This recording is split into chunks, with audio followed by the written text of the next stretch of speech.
Okay, so we'll start the last session of the day. I'm Eduardo Oliva, the chair of this session. I'm professor at the Energy Engineering Department and the Instituto de Fusión Nuclear Guillermo Velarde of the Universidad Politécnica de Madrid. And I will chair this session about energy and sustainability. I thought a little bit on how to introduce this session, but you did my work earlier this morning explaining why energy and networks are important for the topics here. So we'll have some talks about hydrogen, nuclear fusion, grid and networks, and renewable energies. I would have loved to have some other talks on other energy sources, not only renewables that will not be perhaps here, but also nuclear fission. We have talked, and I would like to talk a little bit more. It won't be possible. Synthetic fuels, so because we depend a lot on fossil fuels, and maybe an alternative will be that. Okay, let's see if in the next conference we can do that. So from today, we'll have these 5 speakers. I will introduce one by one when it's the turn. So we'll start with no further delay with Kim Krüger from the TUM, and she will talk about the hydrogen economy. So please, the floor is yours.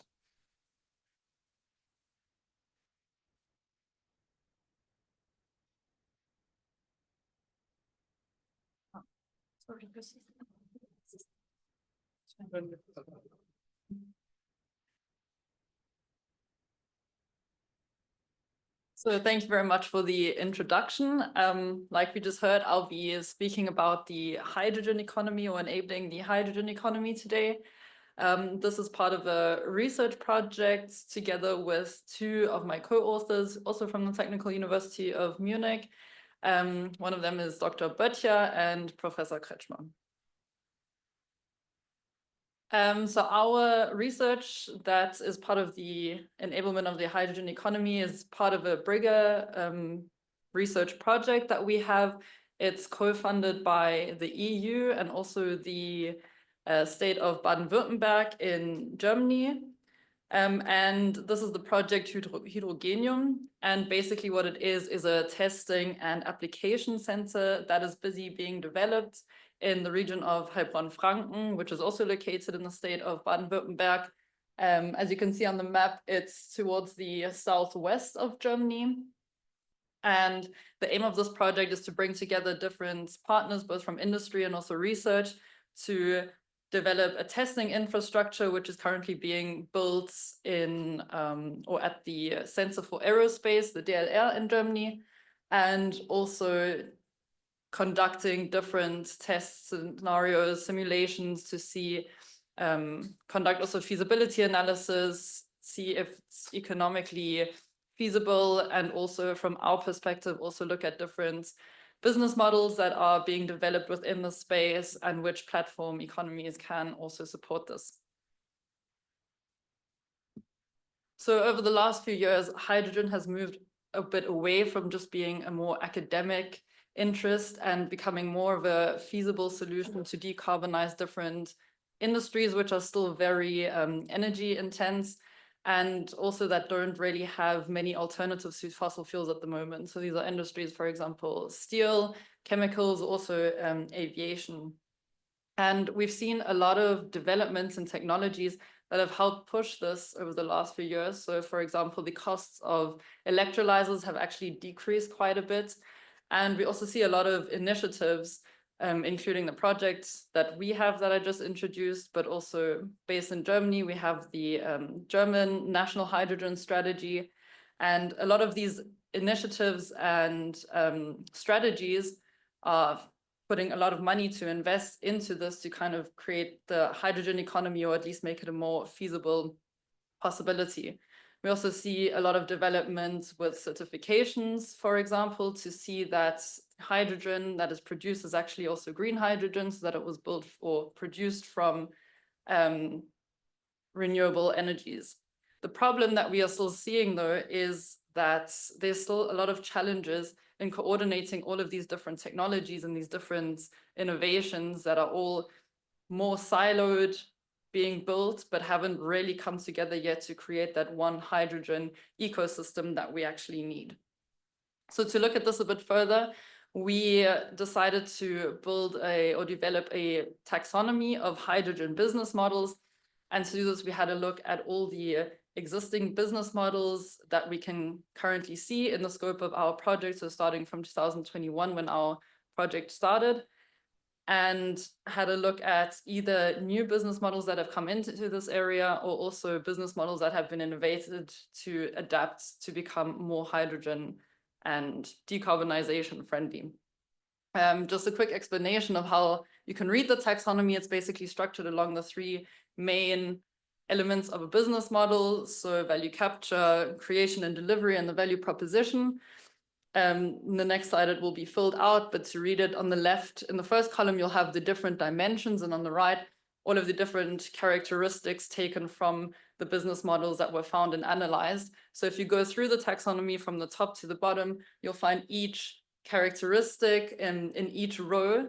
Reading from the top down, you'll get to one complete business model. So to show just as a whole, which is obviously quite full, but these are all the different characteristics that we were able to find from our business models.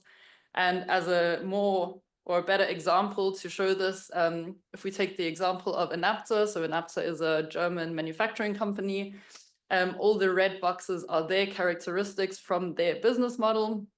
And like I said, all the business models based around hydrogen that we analyze can be found somewhere through a different combination of these characteristics, but they can all be found in the taxonomy just with a different combination. So this initially helped us to see what innovations are currently going on in this space, especially towards business models. But what the taxonomy doesn't show us yet is how do all of these different companies, these different business models stand together? How do they collaborate? Do they collaborate? What do their connections look like between them? So based on this, we extracted 7 main archetypes of these business models to build a more simplified value network. And this value network we can see, so in our example of Enapter from before will be under the advanced manufacturers, and all of them match one of these archetypes. But here we can still see that they aren't all in connection with each other. And this leads back to the fact that a lot of them operate more in their own sector, in their own domain, with their own innovations, with their own technologies. But as I mentioned at the beginning, there's kind of still this issue of how can we create this entire ecosystem that actually collaborates together. And this brought us back looking at the current as is, so to say, value network of who actually all needs to be part of this to create a more utilized and cohesive ecosystem that works together, and how can we transition from this more isolated network that we saw before to a more integrated hydrogen ecosystem. And to solve this, the one archetype or the one role that is still missing in the value network from before is the service orchestrator. So the service orchestrator would take on the role of an actor that doesn't build or own the technology themselves, but rather that they bundle and basically coordinate all of these end-to-end hydrogen systems and solutions to connect all the actors within this ecosystem and connect the right players in the right environments to work together to enable this hydrogen ecosystem as an entire cohesive ecosystem. So to move away from these more domain-specific solutions that we're seeing at the moment towards a more holistic service orchestration. Because at the moment, in the diversified domains, we already see, so the path for technology, for example, has been worked on quite a lot. There's been a lot of advancements within those areas. We see a lot of startups that are busy manufacturing new decentralized electrolyzers. Then we see a lot of OEMs that are busy pushing fuel cells for hydrogen mobility, for example. But what we don't see is some kind of actor, that takes this digital role of a service orchestrator to just connect all of these, to connect, for example, supply and demand throughout different sectors, or to better allocate and assign investments based on the infrastructure in the respective location. So for this, that is why, to coordinate all of this better, we basically posit that the service orchestrator, which is a digital role, is necessary for this environment, because without it, all of these, or this entire network, is less than the sum of all of its actors that we currently see at the moment. So to sum that up, enabling the hydrogen economy isn't just about the technologies or the infrastructure. While all of these are, of course, very important and need attention on their own level, what's most important to help facilitate this hydrogen economy in the future is the ecosystem perspective and some kind of service orchestration on a digital platform level to enable the collaboration of all of these actors. Thank you.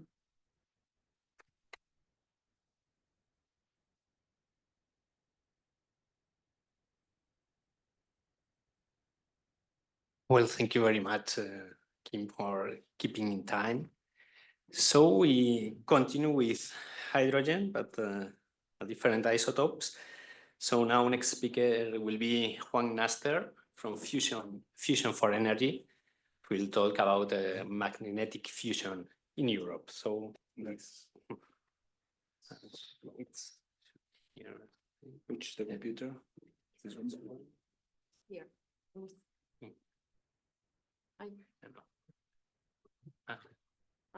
No, it's not that one. Yes. Go back. Okay. What is the full screen? Screen? In the right side. I cannot see from here, but you can see. Problema del directo.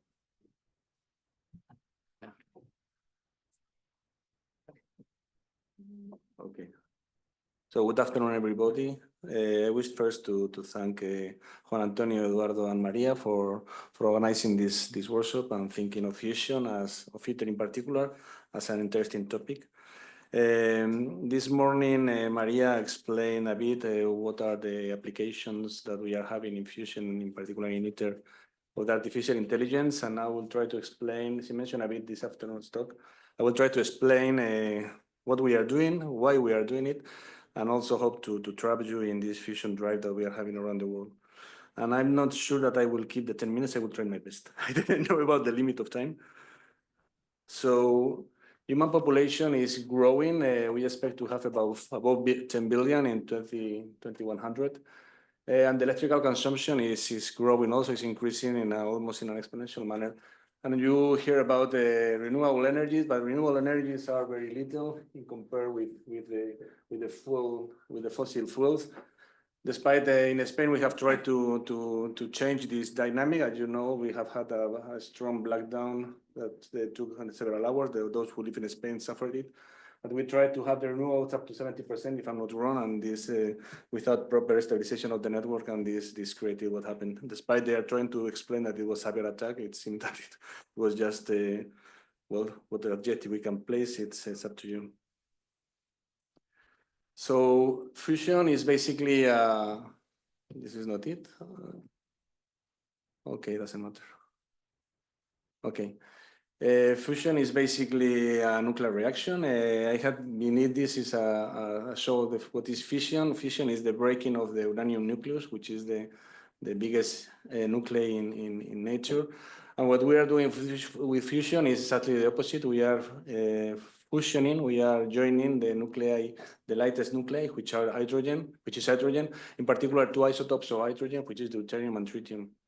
And basically, it's a thermal power plant. So basically, we generate the heat out of the nuclear reactions, the fusion nuclear reactions, and okay, we have the turbines and we generate electricity. And why is it so important? Why would we have this drive? Well, because it's abundant. Basically, we have the hydrogen in water. And in particular, we use deuterium, which is not in nature. One atom of hydrogen out of about 7,000 is of deuterium, the nuclei. So it's in nature. We also need lithium. I hope that is not going to impact the Ghaddar mine that we have learned this morning in Serbia, but we need lithium, but very little amount of lithium. Basically, what we have in a laptop battery is enough to generate potentially the same electricity as 40 tons of coal or 8 tons of oil. So basically, it's limitless because we have hydrogen in water everywhere. It's sustainable because it doesn't generate greenhouse effects, and the nuclear products of the fusion reactions is helium, which is well, it's not radioactive. It's the gas that we put in the balloons of the kids, and it cannot go out of control because what is difficult is to give the reaction. So the accident that we have suffered in, that we all know, in nuclear power plants is impossible to happen. And basically, we have 3 ways in nature to manage to obtain the fusion reactions. One is gravitational confinement, which is in the stars. All the stars are basically a nuclear reaction, a fusion nuclear reactor. Inertial confinement, that I think that we are going to have a talk afterwards, which basically for the time being is focusing on military applications. There could be some civil applications in the future, but it's not straightforward because of technological difficulties that we also have in magnetic confinement fusion. But I would say that the steps are more advanced for magnetic confinement fusion in this direction. And magnetic confinement, there are a lot of ideas nowadays in the startups, but basically there are 2 which are mature as to consider the possibility of having a nuclear reactor operating, generating megawatts in the grid, possibly this century, which are tokamak and stellarator. And tokamaks, the biggest in the world, is a collaboration with Europe and Japan. Nowadays, it has been operated for a while, very short time, just to commission it, and now it's been repaired some problems that had, but it's expected to start in operation, I think that late this year, early next year. And it's a joint venture, it's JTC TSA, it's in Naka in Japan, near Tokyo, 100 kilometers far away from Tokyo, which is a joint venture between Europe, the European Commission, well, Euratom, which is funding it from Europe side, and Japan. And the stellarator, which is the other alternative, which has some assets in terms of plasma confinement or plasma operation, because it doesn't have current in the plasma, which is a technical topic, but it potentially is more stable, but it's very complex. As you can see, beneath this one, there is some animation. You could see you could have seen the 3D model of the stellarator, and the magnets are extremely complex. It's very complex geometry. And it's a German project, which is in Jülich. So this is a bit technical, but it's important. I mean, to obtain ignition, we have what is called the Lawson criterion. Ignition means that the reaction is self-sustained. We have the Lawson criterion, which is a triple product of the time of confinement, the plasma, the temperature of the plasma, and the density of the plasma, how much we can confine it. And why we always talk about ITER having, maybe you've heard about 100 million degrees, basically it's because of this. If you see the deuterium tritium with the triple product, is the lowest value that you can obtain is around 100, well, it's 10 to the 2 kiloelectron volts, which is basically 100 million, well, 11 kiloelectron volts, which is basically 100 million, 120 million Kelvin. 1 electron volt is a nuclear unit, nuclear physics unit, which corresponds to 11,000 Celsius. Well, if we manage to obtain the ignition, if we manage to obtain the triple product of the 10 confinement temperature of plasma and density of plasma above the certain values for the deuterium reaction, we would have the ignition and it will be self-sustained. And we are now struggling to make ITER, to construct ITER. I will say some pictures. And ITER is basically the outcome of more than 60 years of R&D around the world. Tokamak, the word comes from a Russian acronym of toroidal camera magnetic, pronounced in Russian. I don't know Russian, but it's basically toroidal camera magnetic. And it started in the 60s as a secret project. Sakharov was one of the inventors, the famous Nobel Prize, Sakharov. And then it started a collaboration around the world. And initially they have a circular cross-section, as you can see, of the torus. Then they realized that having a dish shape with a way of extracting the ashes of the reactions could be better.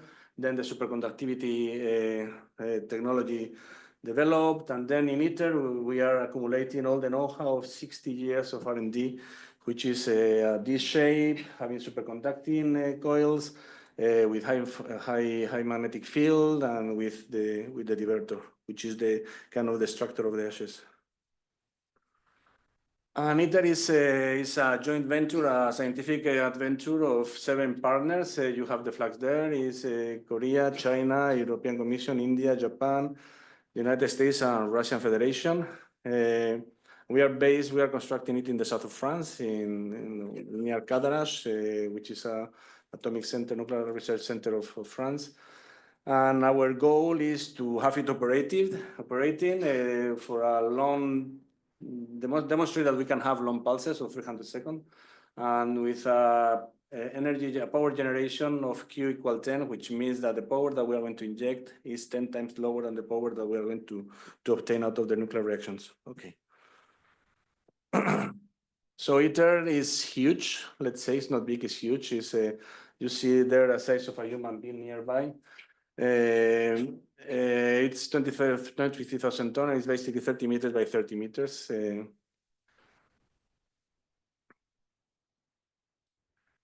The site is so huge because it's a compromise of what the technology could provide, in particular because of the technology of the superconducting magnets that we could have at the time, which was limited by the transverse field.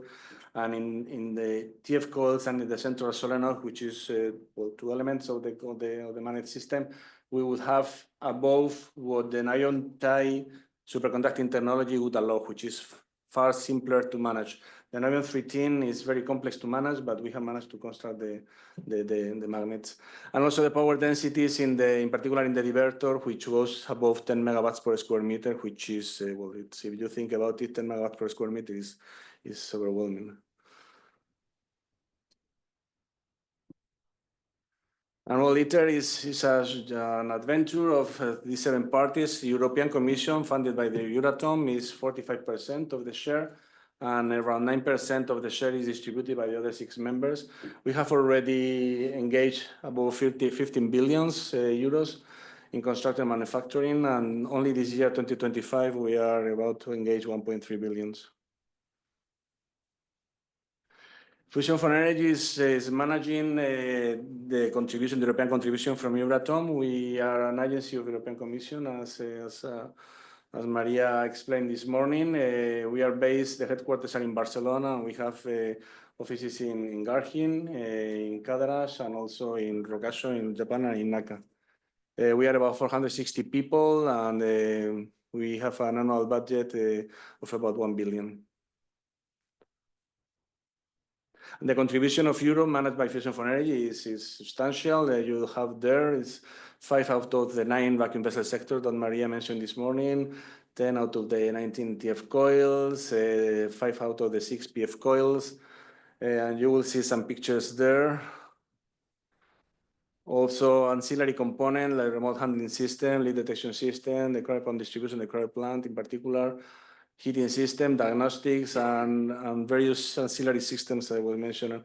And also the site infrastructure, which is not minor, it's 90 hectares of construction with very sophisticated buildings.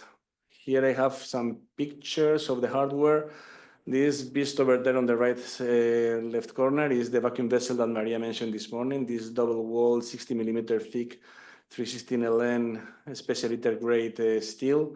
This is the PF coil, PF3, which is 24 meters diameter. This is the cryo plant that is the second most powerful in the world after LHC1, which is 114 kilowatts cooling power, and we have 80 kilowatt cooling power. And this is the TF coils in Italy, constructed in Italy, and this is the transport of one of the TF coils arriving to ITER site. And I'm finishing. So there is a big drive now with the startups around the world, and Europe has reacted a bit later, but is reacting now, and we are having a lot of drive in Europe to catch up from the move of the United States and also the move on the United Kingdom, which, as you know, is not Europe anymore. It's not the European Commission anymore. And there was a document released last month, a Fusion Expert Group opinion paper, which is basically preparing a roadmap of Europe. There is also a collaboration, Fusion for Energy driving a collaboration with the private sector fusion companies in Europe, preparing workshops and to make a kind of this collaboration spirit, not to see each other as enemies, but really to support each other for the good of the fusion power, which we all are interested in developing it. And there is also a consortium generated called Go for Fusion by industries which are interested in moving ahead with the preparation of industry for the next phases of fusion.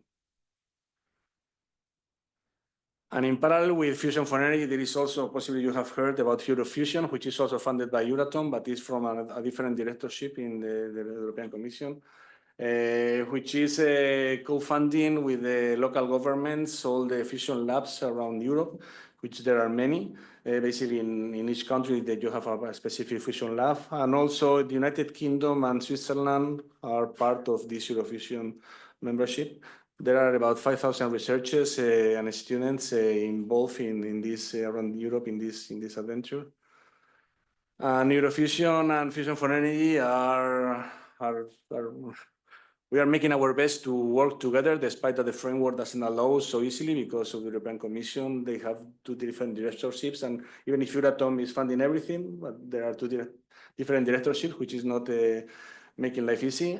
But we are working together, in particular with a program which is Technology Development Program, which is trying to find key aspects that would need to find a development, and Fusion for Energy would provide with the skills, expertise, technical expertise, and also the commercial expertise that we have managed to develop, and Eurofusion with the technical expertise, and we are working together in order to move ahead and together with industry identify those key aspects that need some effort for development. And there is a call for abstract selection this year that is jointly assessed by Eurofusion and by Fusion for Energy. And just to finish, Fusion for Energy is not only working in ITER, we are also working, as I mentioned, in JTC's TSA, which is this tokamak, which is the biggest in the world, superconducting also. It will not have, it's a plasma device, it will not be a fission reactor, it will play with plasma. We also have what is called MIFE-BEDA, which one of the projects is LIPA, it's an accelerator which is placed in the north of Japan in Rokasho, which is demonstrated, validating that the accelerator that we will need for if MIF Dones, which is starting to move to be constructed in Granada, we will need to validate the accelerator in order to be sure that the MIF Dones can become a reality. And what you have seen a map of Eurofusion labs around different tokamak machines, different fusion machines around Europe, the umbrella of Eurofusion, and all the private startups around the world, and in particular those in Europe, which there are now many, which are also collaborating with Fusion for Energy, starting to collaborate with Fusion for Energy as a fusion family. So thank you very much. And I think that that's the last one, and I'm sorry to have gone beyond the minutes I was allocated. Thank you very much, Juan. And we continue with nuclear fusion, but now inertial confinement fusion. The talk will be given by Professor Markus Roth from TU Darmstadt and Focused Energy. So please. Well, thank you very much. First of all, thank you very much for the wonderful introduction already in the physics and the underlying concept. So I can skip a lot of those slides. And second, we have just talked about the two different approaches, inertial fusion and magnetic fusion. And so while Europe has in the last decades almost totally focused on magnetic fusion, This is now the concept of inertial fusion, or we like to call it laser fusion, which is a different scheme. While magnetic fusion tries to confine a low density plasma for a very long time in order to fulfill the Lawson criterion, what we want to do is we take a very high density plasma. We are 12 orders of magnitude higher in density, and therefore our confinement time is 12 orders of magnitude less. In other words, we are around picosecond confinement time. That means it's an intrinsically pulsed system. You can think of it as a diesel engine. So we take a little pellet the size of a pepper grain, 4 millimeters in diameter. We slam it into the reactor, and when it hits the center, we irradiate the outside from all sides with intense laser beams. We heat up and ablate the outer surface. The ablation of the outer surface creates a recoil momentum that starts to push the fuel towards the center. So in other words, we are building a spherical rocket, and that rocket accelerates the fuel from 0 to 400 kilometers a second in about 10 nanoseconds, which is 10 to the 12 G acceleration. And when the fuel hits the center, it creates 1,000 times solid density and 100 million degrees temperature. Fusion reaction kick in, they start to heat the surrounding fuel, and the nuclear burn propagation wave propagates through the fuel faster than the fuel can escape. That's why it's called inertial fusion. There are two approaches: the direct drive, where you directly hit it with the laser, or the indirect drive that was done at Lawrence Livermore, at the world's biggest laser system, where you first transfer the laser into X-ray energy by heating up a hole round, which is just a high Z can, where you transform the laser radiation into X-ray radiation. And those two schemes have been pursued internationally, in Europe only on a very minor scale, but in Japan and other places very strongly. And the direct drive approach has basically no military application. That was why it was also pursued in Japan predominantly. So while fusion has typically focused here in Europe on magnetic fusion, the first to actually demonstrate that fusion really does work in order to fulfill the Lawson criterion was actually the laser fusion. So in August 21, we had the first propagating burn front through a pellet. And 1 year later, for the first time, we got more energy out from a fusion reaction than we actually put energy in. And so if you look then at the scheme, meanwhile, this experiment has been repeated multiple times. The last column is actually 2 weeks old, where we now have a Q scientific, which means more energy out than in of a factor of 4. So we are making rapid progress on getting ignition to work and fusion to work. And so right now, the question is, how do we get from this basic experiment actually to a working power plant? And the idea is, first of all, you have to get more efficient. So the first thing is you skip the whole round, because I always like to say, if I invite you to a barbecue and every time I take a steak from the grill, I throw away the grill and heat up the next one, that's not very efficient, right? So, evaporating an entire whole round every time you want to get a fusion ignition to ignite it, it's a waste of time. And also you can see here on the energy line, if you take in 1.8 megajoule of laser energy, you basically end up with 12 kilojoule that is actually reaching the fuel. That is not really efficient. So going away from this military application indirect drive to the direct drive approach saves you a lot of energy. It's way more efficient. And why we believe at Focused Energy as a startup company we can do that? Well, the answer is simple. The scientists who made fusion on this plant possible for the first time have left Lawrence Livermore to a large degree, and they are now working at Focused Energy. And as you can see in our balance sheet here, Prav Patel, Debbie Callahan were 2 of the 4 scientists that made these experiments possible. Stefano Azzeni left the University of La Sapienza in Rome. He's the author of the textbook on inertial fusion. He's now working in Darmstadt. Manolo Palado from Spain is working with us. So we have the world expert accumulated at our little startup company. So what we are going to do is we are moving from, and I have still the old number of 2.4 gain because my slide is older than the 2 weeks. And if we go from indirect drive to direct drive, and we boost basically the scientific gain from 0 to a factor of 25. And this is important because scientific gain means energy into the plasma versus fusion energy out of the plasma. But that's not what you need if you want to build a power plant. Engineering gain means electricity out of the grid versus electricity into the grid, right? And here is basically the conversion efficiency. Right now, the National Ignition Facility uses laser technology from the 1980s. And that laser has an efficiency of 0.5%. So 99.5% of the electricity to make the laser beam is wasted. But that's a technology that is more than 40 years old. The current technology is already at the 10% level, so 20 times larger. And our laser companies here in Europe claim that they will get 15% conversion efficiency fairly easily. So going from 2.5, 2.4 at this low conversion efficiency to 25 at 10% conversion efficiency already gets you to an engineering gain of 1, which means you can produce as much electricity as you would need to power the plant itself.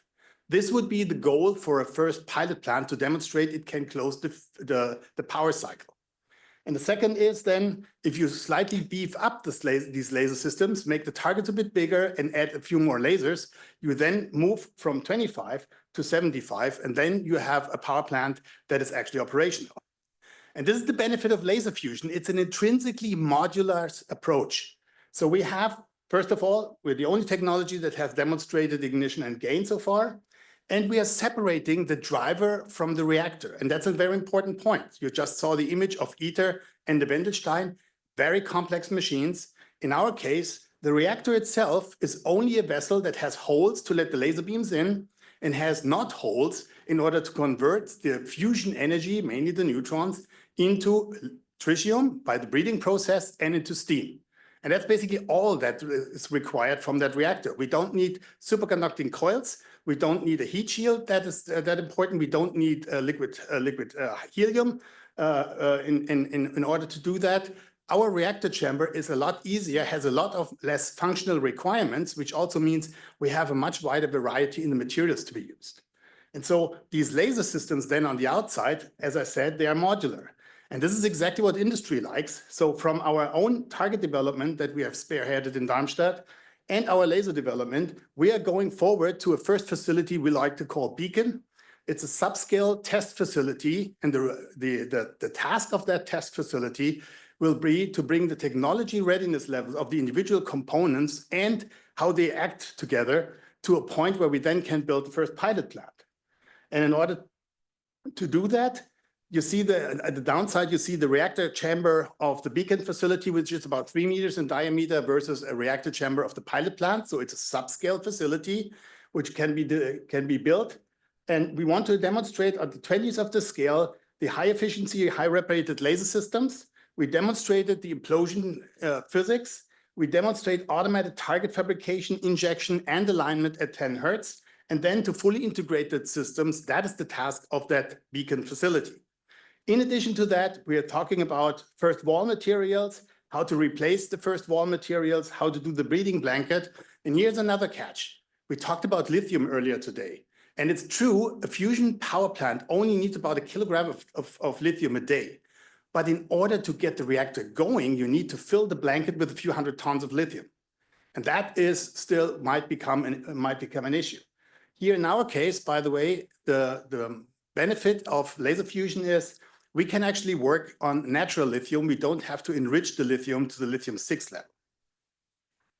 So after we built the Beacon facility, the next step then would be to go for the first pilot plant to close the power cycle and to demonstrate breeding and close the fuel cycle, which then will ultimately lead to a series of laser-driven power plants where the individual components can be mass fabricated by industry.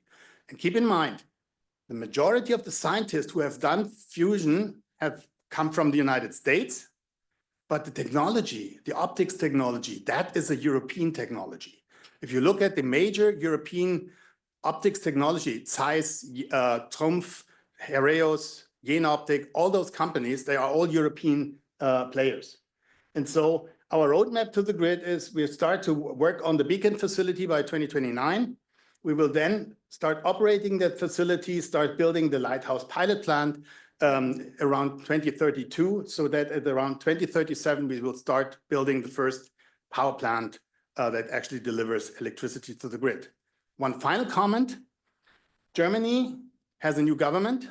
There's a coalition contract between the two leading parties forming the government for the next years. In that coalition contract, it was stated that Germany will fund 2 fusion power plants. One based on magnetic fusion, highly likely a stellarator down in Munich, and one in laser fusion, highly likely in around our area in Hessen. And that has been just yesterday again announced from our new chancellor and from our new Minister of Economy. And this is a step forward The big thing for us right now is now to empower the European industry to get the supply lines up. We need a few thousand of those laser systems. We need laser glass. We need all the optics industry to ramp up their production capabilities. That also includes rare earth metals. It also includes lithium, but that is actually what we are aiming forward in Germany. And with that, I'd like to thank you for your attention.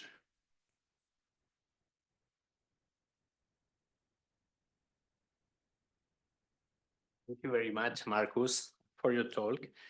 And now we switch, if I'm not mistaken, to renewable energies. So welcome to George Kariniotakis from Mines-PSL, who will talk to us about the integration of renewable energies on the power system. So we need to change the presentation. Yes. Okay. So that is. I use this, but I cannot see the screen. Okay. Okay. Maybe we take out. No. Okay. No problem. So, hello to everybody. What a change in the technology now. So I will speak about something which I dare to say they are not listening to me, less exotic. Sorry. But it's something which is working now and maybe creates problems. So many people speculate that the blackout in Spain is because of photovoltaic, or it was energy, or it's a reason. But what I have to say is that the reasons are not yet identified. So it's not very nice to say that, okay, it's the fault of photovoltaic or the interconnection or so. Because like this, given that there are so many political implications and, regarding renewables, the different lobbies, etc., it's better to wait the detailed analysis of these situations, a blackout. A blackout means collection of a lot of data, analysis of what happened millisecond by millisecond, and then come to the conclusions. And usually this takes a long time, several months. It's a topic of research, so it's better to wait rather than develop speculations, what was the real reason behind. And what I have to say is that the day when this happened, the renewable penetration in Spain was 60-40. This means 60% renewables and 40% conventional. This was a very typical day where the TSO, the system operator of Spain, they know very well how to manage, because this happens very often. So it was nothing exceptional, and it was nothing exceptional that was identified in that day. And we saw that there were lots of fake news that came, like fire in France, or cyber attack, or all this. So I think it's better that these are very serious events, and they affect the way we deal, and the politicians and the acceptability of the public, etc. They deal with these new technologies. And the future of one of the conclusions we have actually with the research work we do is that the future, the energy future, it will not be one technology. It will be a mixture of technologies. So it's very important that we the scientists are moderate with this kind of discussions and speculation. So I start with my presentation after this introduction, which is not actually personal. It came from discussions we had with French TSOs at very, very high level. So, and this is the official position of, for example, of RTE, etc. So I am a professor at Mines-PSL in France, responsible of a research group on renewable energies integrations and energy systems. I will speak about AI as a lever to facilitate the integration of renewables, and AI in modern power systems. I will focus on the functionality of renewable energy forecasting, and then some new directions of research based on AI and conclusions. So the evolution of power systems in the context of the energy transition brings several challenges. We have the integration of a lot of distributed sources, renewable storage, demand response, power tweaks, and other options. The evolution leads to a very highly complex and interactive energy systems, where the information sources multiply thanks to the digitalization of the energy sector, with a multiplication of the data, and the need of an efficient intelligence layer to manage this system. On the right, we can see the figure which represent actually a smart grid of today, where at the lower level we have the component level with assets, the power plant, etc. And then the communication layer, the information layer, and then the functional layer, which is actually the layer of intelligence, and then the business layer, where we have the different actors and different business models. So in this functional layer, the functional layer is composed by different functions, actually, where the system operators, the power system operators, use to manage the power system at different geographical and temporal scales. And these functions include forecasting of demand and renewable production, scheduling of the power units, optimal allocation of reserves, congestion management of the distribution grid when we cannot manage all the flows, trading of renewables in the form of aggregations of virtual power plants to the electricity markets, analysis of the security of the system, alarm management, etc. So the functions that are related to the integration of renewables are those which are marked in green. So first of all is forecasting of renewable generation, scheduling of the power system, congestion management, trading, etc. And here I make reference to a study of the Segreg group, which studied the impact of the growing use of machine learning and artificial intelligence in the operation and control of power networks.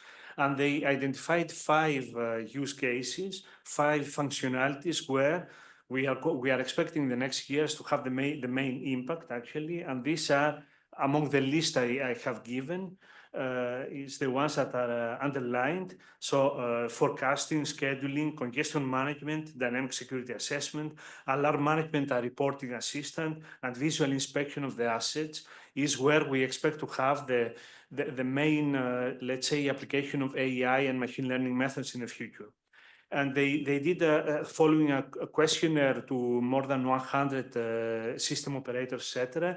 They tried to assess which of these functionalities is the most important. And what we see here at this figure, the green line, the green bar represents actually this important, the maturity and the use. And the most important is actually renewable energy and demand forecasting, where the other 5 go to a very lower level. So today, I'm going to focus actually on this renewable energy forecasting, because this is very important for the management of renewables, given the weather dependence of the production. So this weather dependency of renewables, mainly wind and solar productions, bring challenges to operators because it's natural, it's very variable.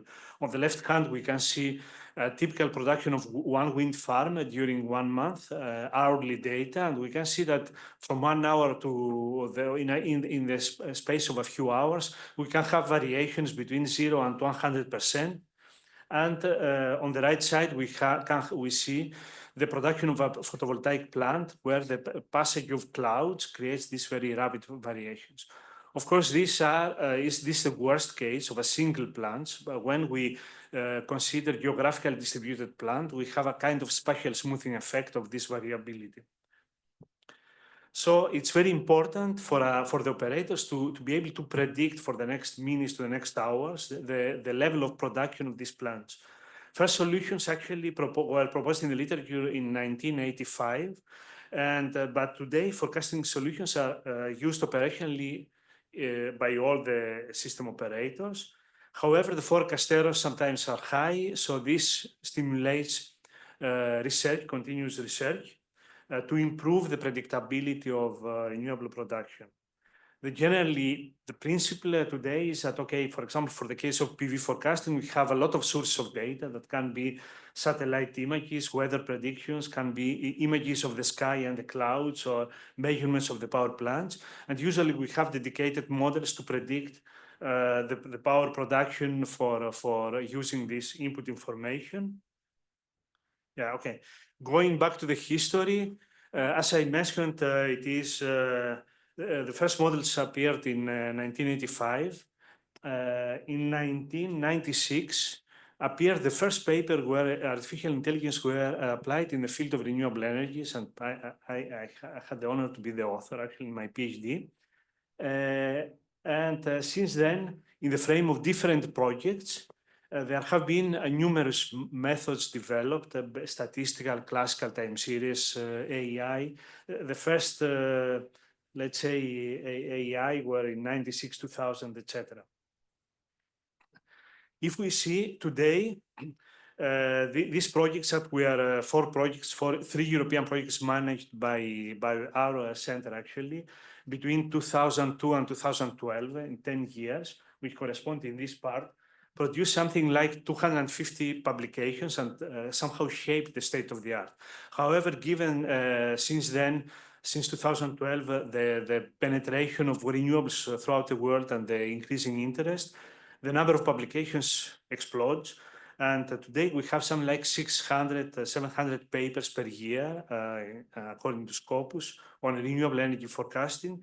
And we see here in this line is the papers related to machine learning, deep learning, to artificial intelligence. Actually, we see that there is a kind of exponential interest and explosion of these publications. So I will take a couple of minutes to go very fast. I will speak about a few interesting directions that we have developed in a European project, in a recent European project, where the vision is try to improve the whole chain of renewable forecasting, actually. Usually in power systems, okay, this model chain starts from the data, then these data are used by weather meteorologists that make weather forecasts like Met of France, DWD, and others. These forecasts are used as input to the power forecasting models that predict the power output of the plants. Then they are delivered in the form of services to the end users, which are used for these forecasts for power system management functions and optimization of the participation of renewables in electricity markets. So generally this chain is composed by forecasting and optimization part. There is a classical forecast, then optimize model chain to carry out most of these functions that I mentioned before. And today, usually the forecasting problem the forecasting research aims to improve accuracy, but now what we try to is to move in another paradigm where we try to develop models that by design satisfy several other properties like simplicity, resilience to missing data, robustness, and also maximize the value of the data. So when we develop, for example, a model based on AI today, we don't try just to test this or this algorithm that's available in a library, but we try to design, let's say, a model and learning processes that satisfy all these requirements that come from the end users. Simplicity means, for example, to try to unify this, have a convergence in the technology. Instead of having multiple models, have one that's able to accept all the data, available data as input and cover all the time frames. Or to combine optimization and robust optimization and forecasting to have models that are resilient to missing data and corrupted data rather than doing imputation or other, and this is very promising. Here is a typical model chain for trading where we have, for example, if we have an aggregation of renewable power plants to participate in different markets, we need a forecast not only of the production of the virtual power plant, but also of the quantity of the markets. prices of the day-ahead market, ancillary service, etc. In total, for this use case, we need 11 models, 10 for forecasting and 1 for stochastic optimization, actually to take the decision of participation in the market. The classical forecast and optimize approach optimize each of this block, forecasting and then optimization. However, as we said, if we want more properties in the forecasting, we can have this kind of value-oriented approach where we consider the impact of the decisions to the way we train the forecasting model. And this is a new direction. And when we do this, why not to have a kind of end-to-end learning? This means try to learn the trading decisions directly from the input data. This is done by AI-based methods, neural networks initially, or prescriptive trees. In reality, this gives us the possibility to simplify the model chain by replacing all 11 models by one based on AI. And this is a very interesting possibility, actually, which leads if, for example, the method is interpretable, it can be not a black box, it can be, and also it has the potential also to integrate the human in the loop. But there are some other development based on interpretable AI with symbolic learning, where we try to have relations rather than black box. And another direction which is very important is we have seen in these problems of forecasting renewables, it's very important to share data. However, the different owners of the wind farms do not share the data because of commercial interest. And a very potential approach is to develop forecasting and optimization methods based on data sharing, which is privacy and confidentiality preserving. And that's where I would like to conclude with maybe two takeaways.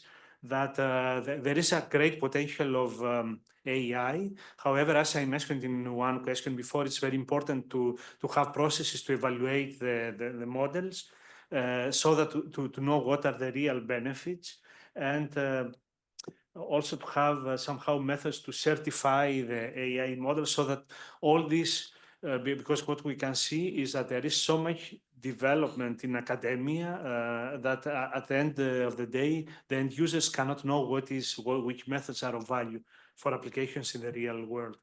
So thanks for your attention.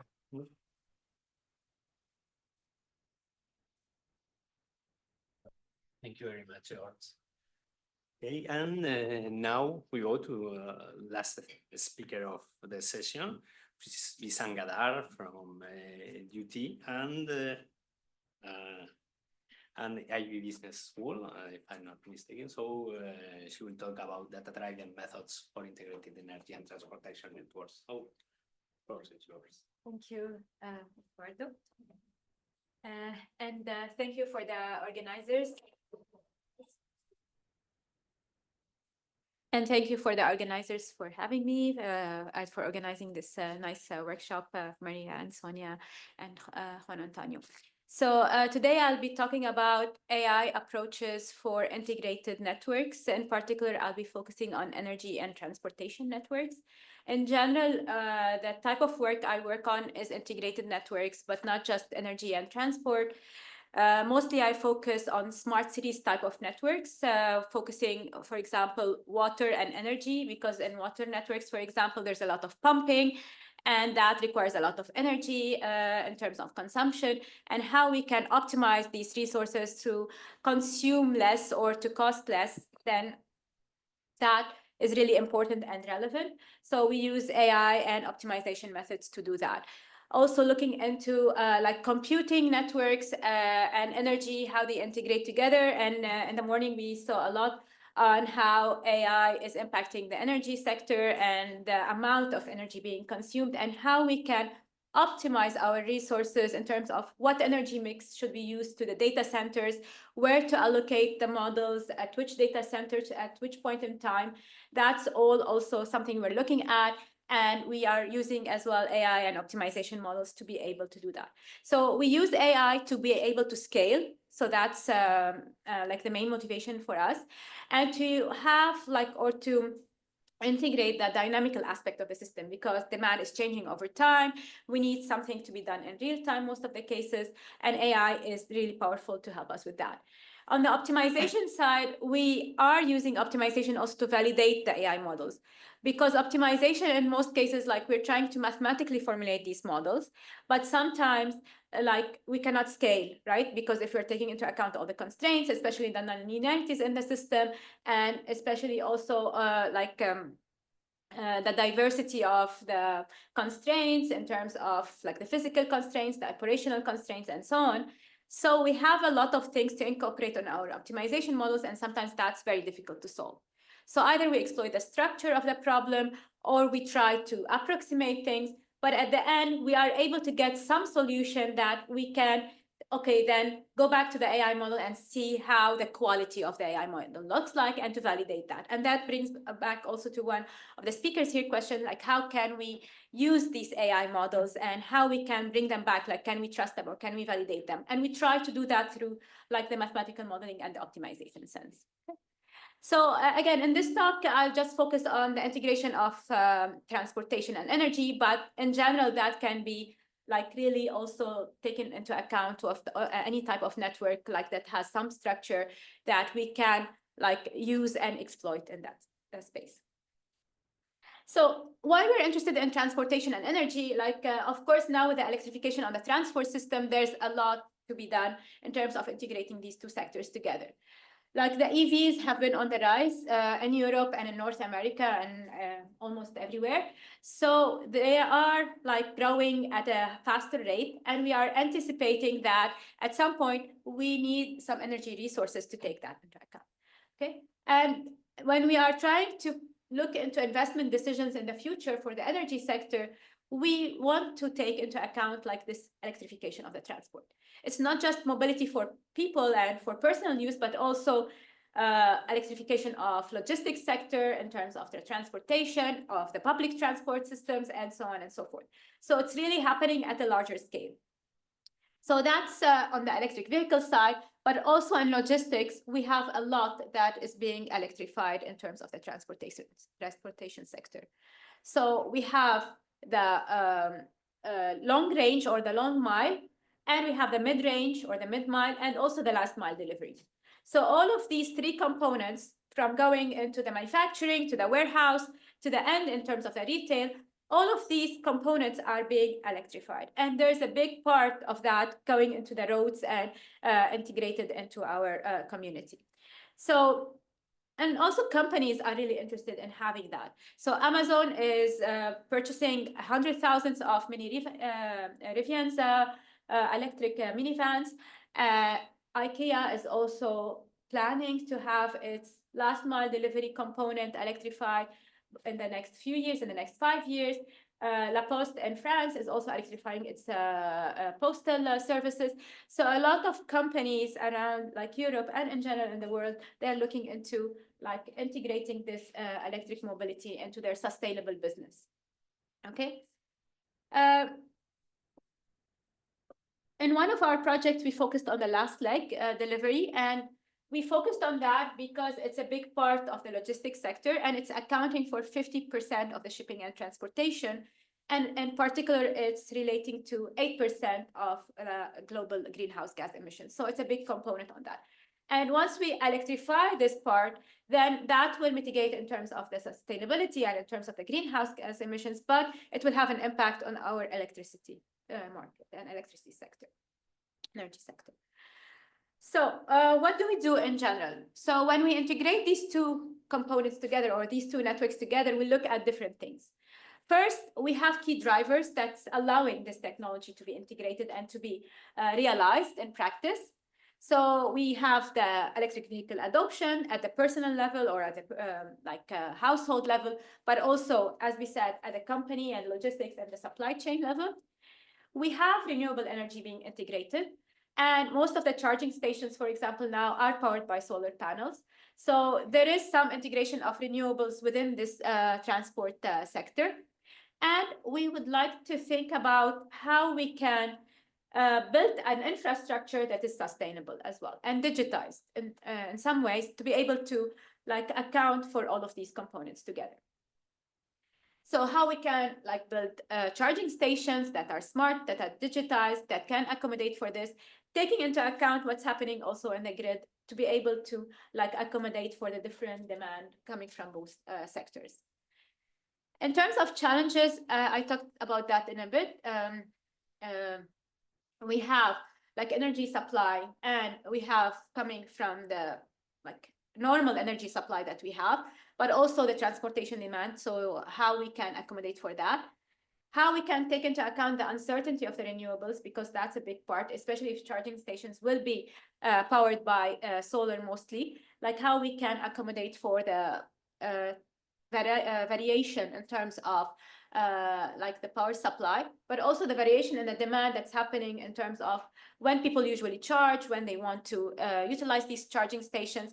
Again, at the personal level, because people like are charging at different points in time and different locations, but also looking at companies and the logistics sector, how can they charge and where it's like other, instead of, I would say, building their own infrastructure, can they utilize the public infrastructure to be able to do that? And coordinating multiple level infrastructure investments, like the grid, what type of investments need to be made to be able to accommodate for that growth. And at the same time, like the transportation infrastructure, from if we are having our public buses or public transport being electrified, where to locate these charging stations, if we have our logistics sector also being electrified, what to do and how to handle that, and also like where to build these charging stations to accommodate for the rest of the community in terms of the demand.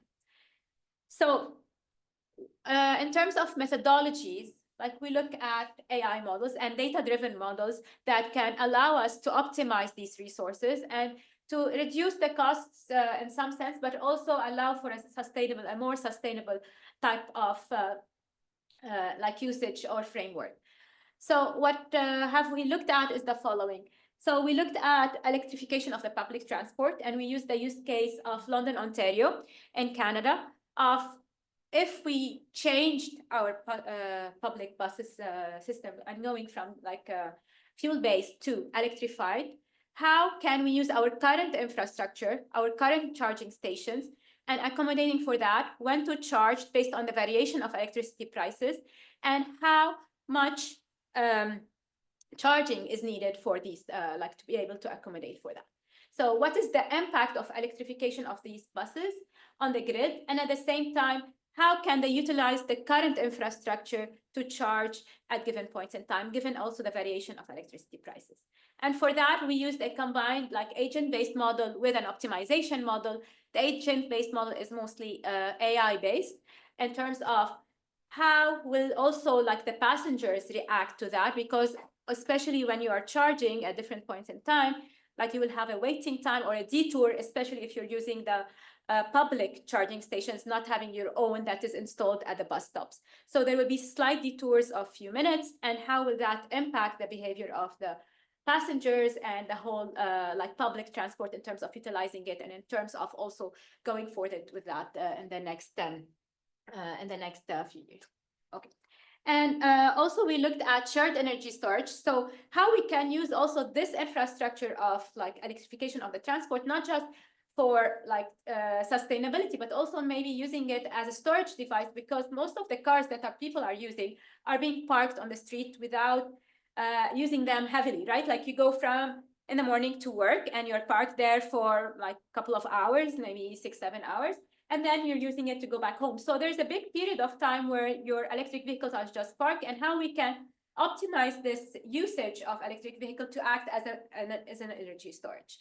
Okay, so maybe I'll just go a bit faster. So we have looked at a lot of different options or different models at the strategic level, as I said, how to allocate charging stations, where to locate them, given the different demand that's happening. And we do that based on some forecasting techniques, so predict and optimize, like Georges mentioned. So we looked at how we can predict the mobility of the people to anticipate the demand of charging stations. And based on that prediction, we then optimize the location and the resources that is needed for the charging stations. And we also take into account the physical constraints of the grid, like power flow constraints. And for that, we are trying to use surrogate modeling to incorporate to that to end up with a holistic optimization/AI model to be able to optimize the system. On the operational side, we look at scheduling, when to charge, when to discharge as well, so that we can also optimize the costs. If you are a logistics company, you would like to charge at cheaper prices and discharge maybe to also provide an additional source of revenue to your company. So we also look at discharging options. So it's a bi-directional phase. And also, finally, we also look at routing, how we can also route these electric vehicles in a way to utilize them as mobile storage, but also as routing them to charging stations that have less demand or less type of congestion, and also at different points in time so that they don't really congest the grid and have a bigger impact on the grid. So there are different models that we're looking into at the strategic level and the operational level. And the key point takeaway that I want to mention here is having AI and optimization working together and hand in hand for these types of integrated models is really powerful, because then we can take the dynamic nature of the problem in addition of the physical constraints and the operational constraints, and try to have some guarantees on the quality of the solution to be able to move that to practice and to say, okay, these are the costs that you can anticipate, or this is the amount of savings that you're doing, and this is how to allocate your resources in order to make things a bit more sustainable moving into the future. And with that, I stop because I'm running out of time, and I'm the last speaker of the day, so I don't want to keep you from the nice weather of Brussels. Thank you very much, I guess. Okay. Well, thank you very much.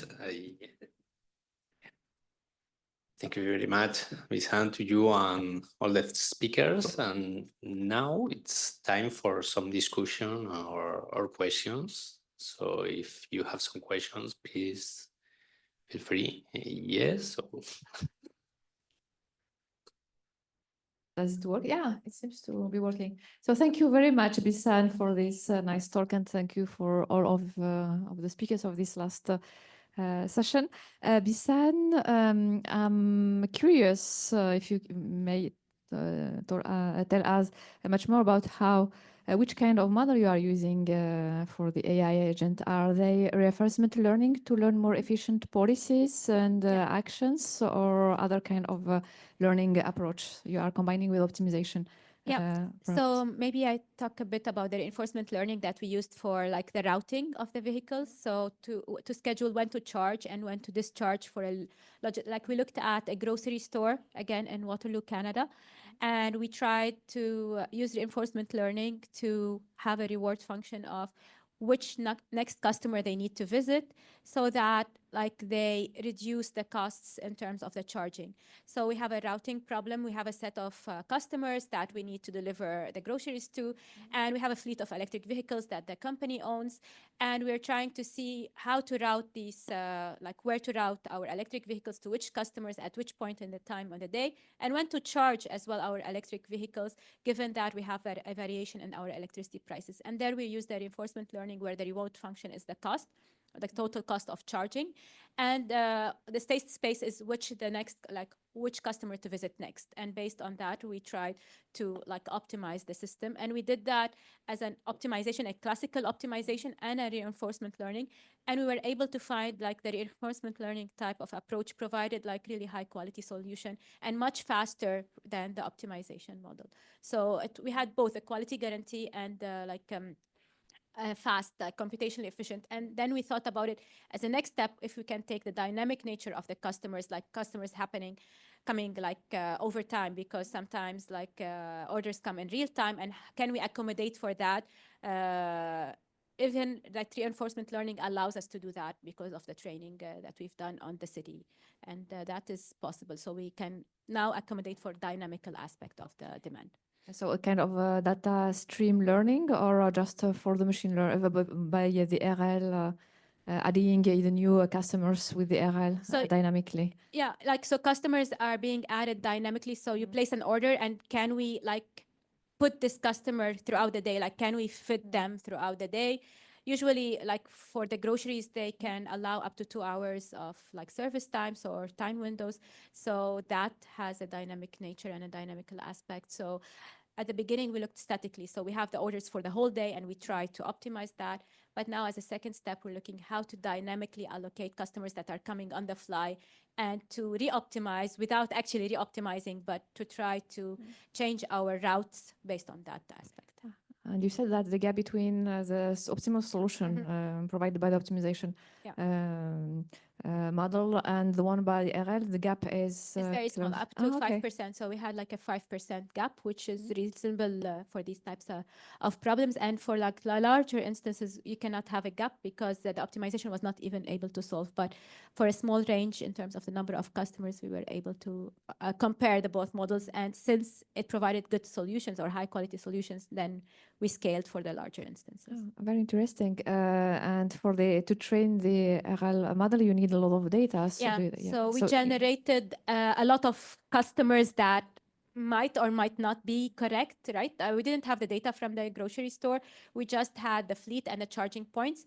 The data was a bit private, so we couldn't do that. But like, you know, the geography of the Waterloo city, we know where the buildings exist, the student housing and things like that. So we tried to generate data as much as possible coming from these different households and from the different buildings. And that's the data we used. Of course, it's a bit artificial, the data set, but that provided us with a big training component. So that's.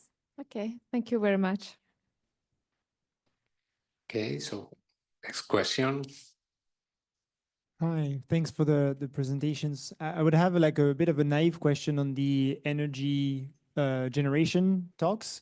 So one of the challenges we have with renewables is that they vary in time.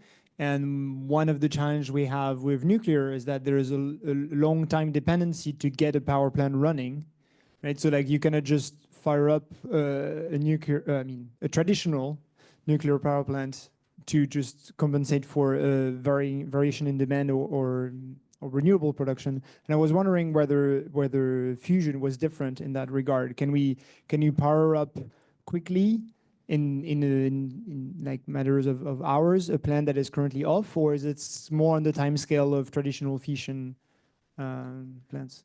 I'll go first and then I hand it over. So in general, a laser fusion power plant is able to load follow simply by changing the rep rate from 10 hertz to 5 hertz. You have just reduced basically the power production by a factor of 2 and vice versa. But the bigger question is, does it make sense commercially? Because we are sharing in fusion, we are sharing basically the same economic problem with wind farms.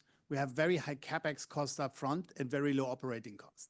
And so it would make sense to run these power plants as a baseload power plant as much as possible, especially for data centers, especially my favorite toy, by the way, is 90% of the world trade goes by shipping.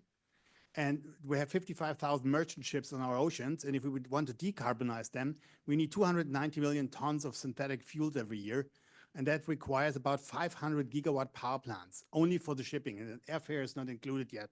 So what I'm trying to say is there will be an increase in the energy demand. And the more you have vulnerable or variable systems in the grid, the more you have to compensate, the more you have to store. But if you have a certain base load capacity, that would always be something to stabilize the grid at that point. So in general, it's possible, but economically, it doesn't really make that much sense.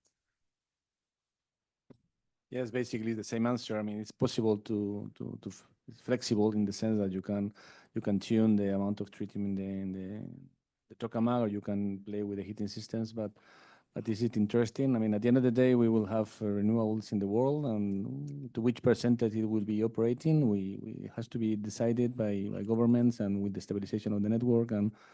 But it cannot be 100%. It can be 60, 70, 50 to be seen. Certainly, we need to find solutions for the greenhouse effect that we are suffering. We need to find solutions for the fossil fuels that are having an end, and to find solutions also for the growth of needs of the energy that we are going to have in this century and the coming centuries. So renewables are a solution, but we need to find alternative solutions to compensate the potential difficulties that we may be having, but just by basing everything 100% on renewables. I don't know if you want to add something. What I can add is that for two technologies, the classical nuclear and also big hydro plants, they were designed to be base load actually. So for example, for the hydro, when they have to follow load or to provide service, etc., we request higher variability. This reduces their lifetime because it creates stress to the pipe, etc., and can, if you have a break, then the cost is huge. There are European projects and also other initiatives that try to hybridize big hydro and classical nuclear with electrochemical storage, for example, to enable them, to give them the capability to be more flexible, to provide service, etc. And this is very important because it gives, for example, for hydro, it gives them a kind of new business model actually, because today you have markets with ancillary service, etc., and you need they cannot just make money today by feeding base load actually. So they lose opportunities that exist today in providing ancillary service, and this kind of initiative, for example, the X-Flex Hydro project had as objective to make this kind of hydro. It was a demonstration project, a big scale,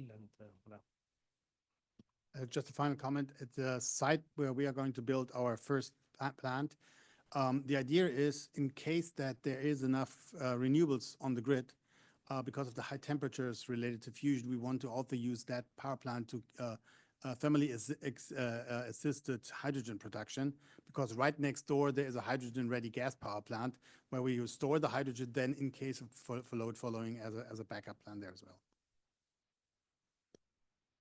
And well, even if I'm the chair, I want to to add to this that fission nuclear power plants can be used, and some have been used to follow the load. Of course, you cannot switch on and off immediately, but you can reduce the power of them. So they're still there, but that applies to fusion. Yes, I have a question. Yes, I have a question regarding the integration of renewable energy presentation. So thank you for the interesting presentations. And it's related to maybe your last slide, where you integrate in your algorithm data from different sites. This is similar to federated learning. So you need to deal with respecting know-how and privacy. I can imagine that you need to use aggregated data for that. But I was interested, how do you cope with maybe different sensors, different features even that different plants or different data owners are providing? So basically different data models for each owner. I was wondering, what are your thoughts about that? Thank you. Well, we have shown with research results that if you share, for example, data from geographically distributed wind farms, you can improve the forecasting accuracy for the next 6 hours up to 20%, just by sharing data. And this is the basic data that you have, is the power output of the wind farms. However, the data sharing does not happen because of commercial issues, and then we can have methods like federated learning based on privacy-preserving data sharing to share a mechanism to share the data so as to improve the predictability of each single wind farm.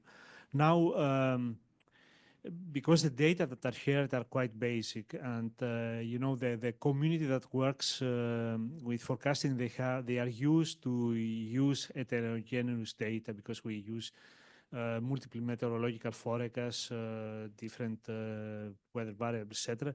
So this is treated by, let's say, the forecasters. However, when you have a mechanism to share data, it's important to, and this is actually a topic of research, to define what is the governance, what is the rules of data, and how, at which level the interoperability happens. Does it happen? Do we ask the actors who own the data to make them compatible, or the fact that we, with data sharing, we encrypt the data and after we use, finally, it's not very important.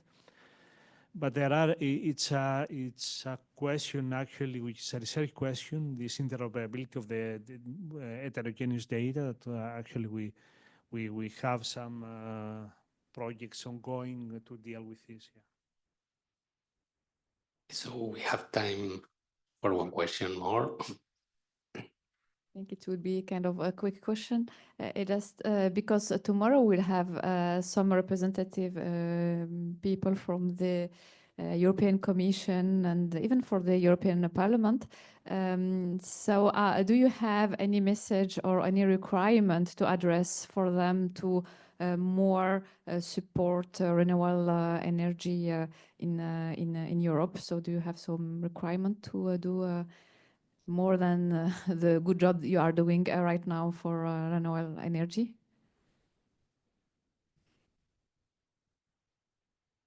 On fusion energy, we have nothing to complain. I mean, this is confinement magnetic fusion.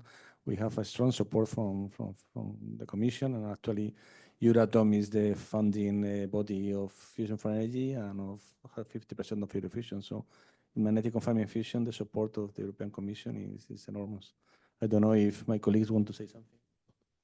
Well, you know, for laser fusion, it's quite the opposite because laser fusion has not been funded in the European Union, maybe at 0.5% of what has been funded on magnetic fusion. So there is something to catch up if the European Union wants to do that.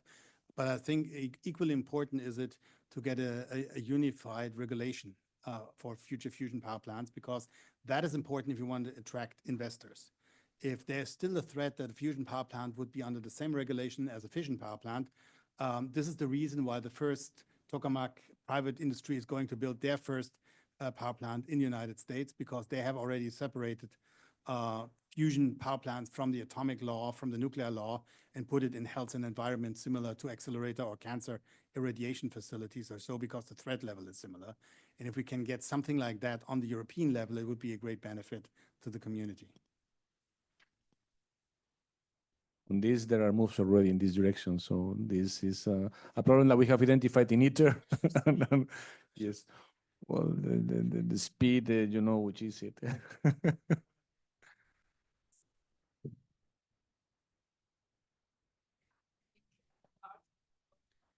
No, well, I am in the field of renewable energy since more than 30 years, and what I have seen is that the renewable energy technologies, they are able to deliver today towards the requirements to reduce the CO2 emissions, etc. We have paradigms with where power systems operate with high penetration. Of course, there is a variability and there are situations which are extreme, but these are very, very complex situations. Now, I think that at the European level, there is done quite a lot to support renewables, etc. That's why we are where we are today. It's sometimes what we hear is that it's a mature technology and there are no challenges actually, but the multiplication, the increase of the integration shares in the different power systems, the electrification of new usages, etc., brings new challenges. I mean, there is not a static challenge that we try to solve in time. We have new challenges that are come up, so it's important to consider the priorities that are defined in the different platforms, etc., and support research. And there is a tendency today at the European calls, etc., to support more demonstration projects, innovation actions. And I think sometimes very important to go back to the basics and support also research projects in a bigger share rather than demonstration projects, because this is important, and this is where sometimes the leadership is lost, because we don't support enough the innovation at low TRL. And the integration questions of challenges of renewables need support at lower TRL to go back to the basics to solve some problems that are recognized that remain today as challenges. And regarding AI particularly and digitalization, I think it's good that in Europe we try to consider the importance of regulation and not having like some other countries we say, okay, we go ahead and we don't care about regulations. This is very important because in the energy sector is a critical mission sector. It's in this pyramid level of criticality very important, and we cannot permit, if we go without regulation, etc., what we will have, we are going to have situations with blackouts much more often. So unless we have a higher acceptability of problems in the power grid and not the reliability we have today, then I think it's a good direction to insist on regulation, certification, etc. I just want to give you the floor because you haven't said anything about this question. Maybe you want to say something tomorrow to the commissioners? Yeah, sure. So I completely agree with what was just said when it comes to investments. I mean, we also saw from when we started our research, all the companies and business models that we actually analyzed throughout the process, we actually had to change some of them because after a few months or a few years, they actually stopped existing. Because again, that's the difference between what is technically feasible and what is actually economically viable. So that's definitely an important part to help support the economies in all different kinds of renewable fuels further. And I would also say that it's important to continue to support. So for example, the research project that I introduced before is co-funded by the EU as well. So I think those kind of projects will be important to continue to support throughout the following years as well, to kind of create these test centers to see, okay, where do we still have these gaps and in which areas do we actually still need to maybe invest even more to make it a feasible concept as a whole from an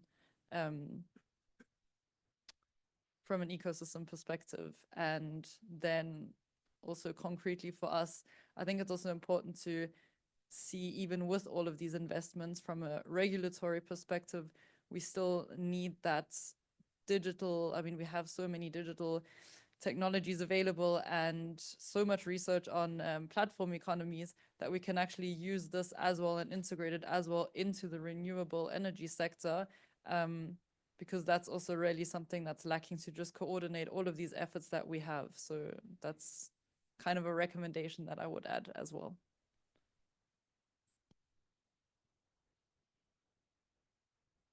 Okay, so I believe it's a good. Okay. Yeah, just maybe to add, like also looking at maybe integrated systems, like not just solely like focusing on the energy sector or like the AI or like any of these models, because some things are linked together, especially in terms of policies. Like once we start looking at transportation and energy, I think there are common policies and cross-sector stakeholders that need to be taken into account. So looking at like these together rather than independently is something also to think about.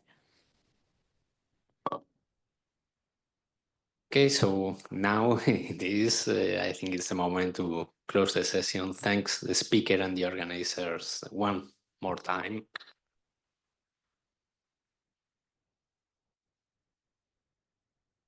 So last word, because that's the last session for today. Tomorrow we have two more at the European Parliament.